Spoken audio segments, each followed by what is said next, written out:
तो आप ये यहां से कर सकते हैं।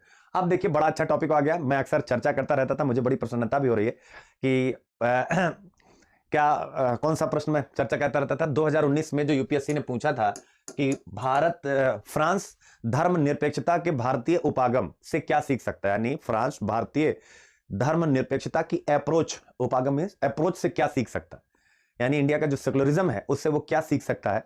और आज देखिए ईश्वर ने आपकी और हमारी सुनी, हम लोग चर्चा करते आ रहे थे, टॉपिक आपका क्लियर, लेकिन आज पूरा टॉपिक ही आ गया और कई नई चीजों के साथ आया। अब फ्रेजाइल फ्रेंच रिपब्लिक, एक नाजुक फ्रांसीसी गणराज्य, बड़ा अच्छा, नाजुक है, फ्रेजाइल है, नाजुक है, ठीक है। नाजुक का मतलब क्या हो गया, वही सेकुलरिज्म को पकड़ा गया है, नाजुकता को सेकुलरिज्म के तर्ज पर। मुद्दा आप सबको पता है, फ्रांस में आतंकवादी हमलों की हालिया श्रृंखला, 60 लाख मुस्लिम यहां रहते हैं।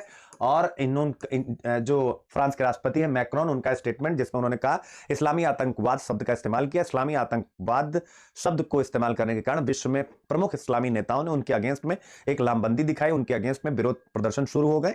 तो यहां पर जो है अब यह मुद्दा आया और इसी पर लिखा गया एडिटोरियल की एक नाजुक फ्रांसीसी गणराज्य, ठीक है ना। आइए देखते हैं, गणराज्य यानी राष्ट्रपति द्वारा शासित।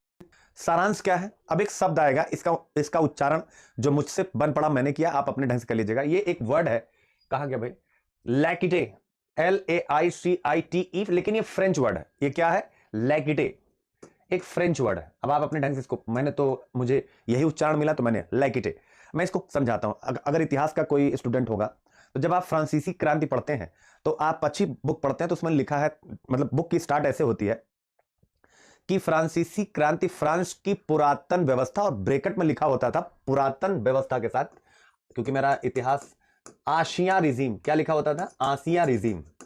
तो ये जो आसिया रिजीम है इसी को मतलब हिंदी में लिखा हुआ था पुरातन व्यवस्था, तो आशिया रिजीम। तो ये फ्रांस जो फ्रेंच वर्ड है, तो फ्रेंच वर्ड में प्राचीन